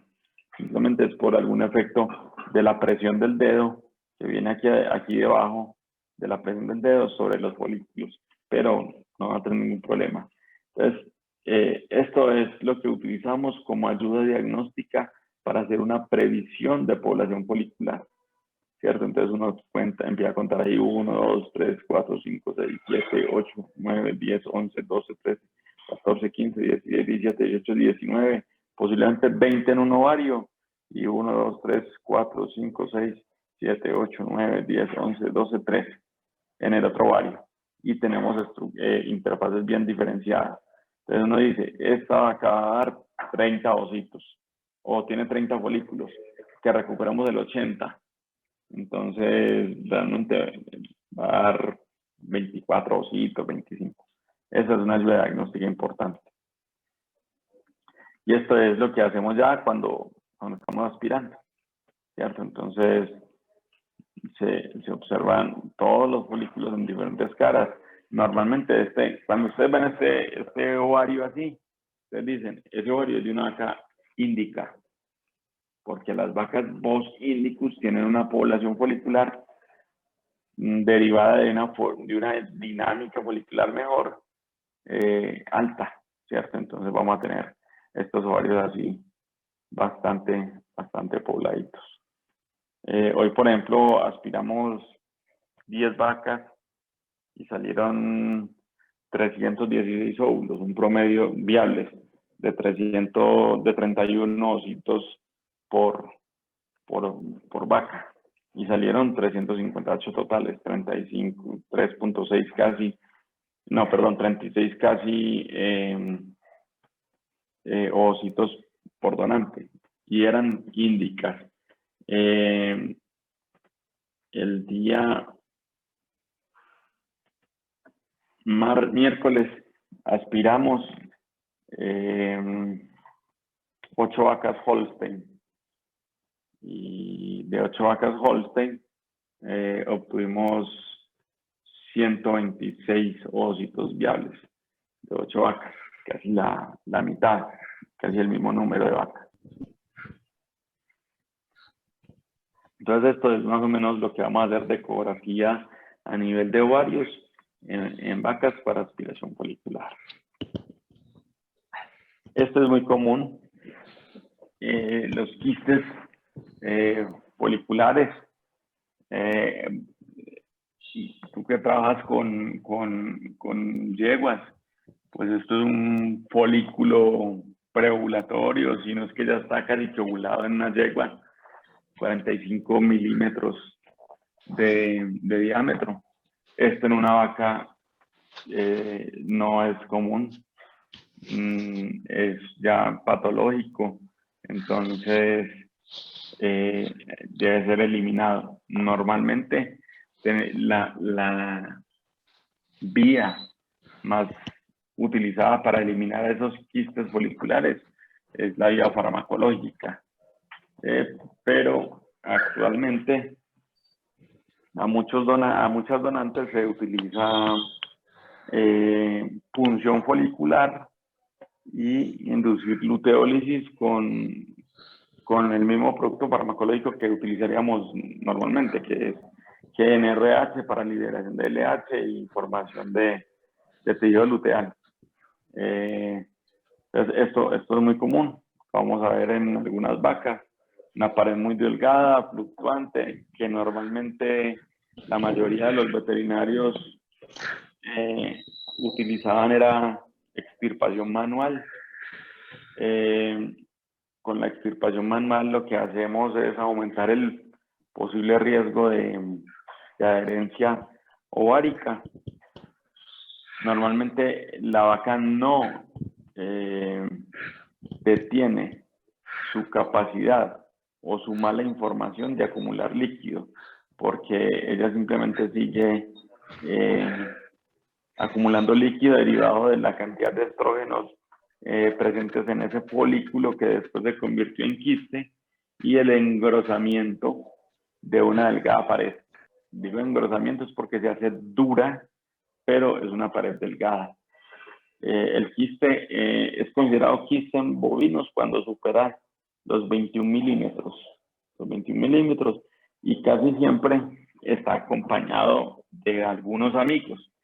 Entonces, este es único y tiene 45 milímetros, pero vos ya empezás a tener aquí 2 quistes foliculares.